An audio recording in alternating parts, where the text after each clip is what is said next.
For the last 9 years, I've been working on business climate reforms. In fact, that is why I got this job, ease of doing business. Over 200 verifiable reforms implemented by or verified by the World Bank. Nigerian businesses have learned to trust that gradually ease of people, processes, and to a lesser extent infrastructure, the PEBEC has delivered on that mandate. So now it's time to take it further, move it to investment promotion, move it to exports of services, because it needs less infrastructure, so it's a quicker win for Nigeria. How can you essentially clean up the business environment? How can you change the culture within this? There's no shortcut. It's the people issues, the processes, and infrastructure. We need to start making sure there's more transparency and efficiency, and we've been doing that work for 9 years. There's just no shortcut. We continue to make it a progressively easier place to start and grow a business. See, one of the things I always find extraordinary about Africa, besides just the excitement of the place, but aviation is a good example of how dreadful it can be. How you have to almost go via the Gulf or Europe to get from one side of Africa to the other, simply because the deregulation hasn't happened within the continent.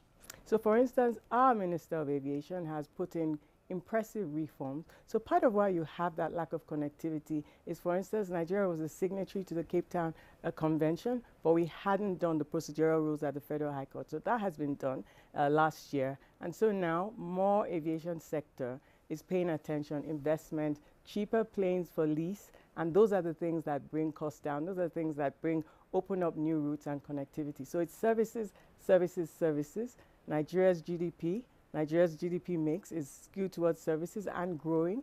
You've been described as the next Ngozi. Of course, who was standing where you were only last night and is a dear friend of this programme. And I interviewed her when she was finance minister. So it's quite a compliment that people are regarding you as being somebody who can make that much of a contribution. Yes. Christine Lagarde just called me one of Ngozi's girls, and I take it as a huge compliment. I just told Madam DG that as well. It's about excellence, it's about impact, it's about being good at what you do and being committed to your role to deliver for over 200 million Nigerian people. It's about choosing a colour. Red. Actually, green.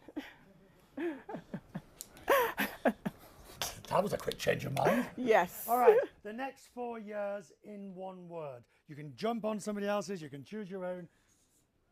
Digital. I'm telling the world, Nigeria is open for business. We're digital. 5 out of 9 unicorns in Africa are Nigerian. Nigerian talent, our youth, incredible. Power. Don't miss the wave. Working on it. But we are resourceful, we are resilient, we are agile, in spite of deficiency in power. Look at our economy.